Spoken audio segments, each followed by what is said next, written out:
Here's how you play the game. First of all, you have to be somebody who is in with the administration. If you're in with George Soros and the administration, you can play. You start here and you just go around, okay? Starts with George Soros. He's the billionaire progressive activist who doesn't mind throwing his money around. His seemingly unending quest for big government control is kind of strange, perplexing to me, honestly, because he was born in Budapest, Hungary. His dad was a Hungarian Jew who was a prisoner of war in World War I. Soros eventually found his way to New York City in 1956. By 1970, he had set up hedge funds that could help him make his fortune. He's the guy who helped collapse the British sterling. Yet he spent millions of that fortune on things like progressive blog sites like Media Matter. He started the Open Society Institute, which seeks fairness and justice. Change! It's change!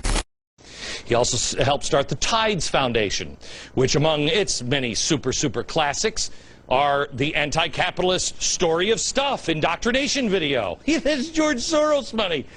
Great. He's also a globalist. He's one of the power players trying to establish a new world. Watch when he says it. Notice how he stumbles every time he says this, because he's like... You really need to bring China into the creation of a new world order, financial world order. You really need to bring China into the creation of a new world order, financial world order. They are kind of reluctant members of the IMF. They play along, but they don't make much of a contribution because it's not their institution. Their share is not commensurate. Their voting rights are not commensurate to their weight.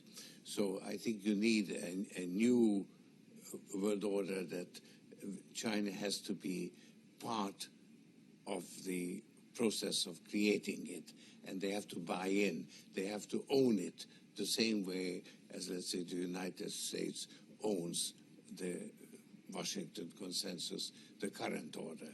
And I think this would be a more stable one where you would have a coordinated policies. Some of you may have heard of the Great Reset. That's the hiding in plain sight agenda of the World Economic Forum. It's a veritable who's who of people you should actually be very concerned about. Prince Charles, Al Gore and climate child Greta Thunberg are among their throng. So is the Secretary General of the United Nations, the President of the European Central Bank, the Managing Director of the International Monetary Fund, George Soros, World Trade Union leaders, chief executives of all the big tech companies, and representatives of non-government organisations like Greenpeace and the World Wildlife Fund. Too many people were starting to laugh at the preposterous climate claims, most notably about humanity only having 5 years left to live on Earth. These claims, of course, were updated every 4 years or so to kick the annihilation plan down the road. So in the face of that mockery, a new plan was hatched, this time using coronavirus as the justification to make the very same changes. They've changed the title, though. It's now called the Great Reset. And here, what is at the forefront is to create a new model, a new concept, a new definition of capitalism. Capitalism in the old definition comprises only financial capital, but actually human and social capital is and of course natural capital is as important.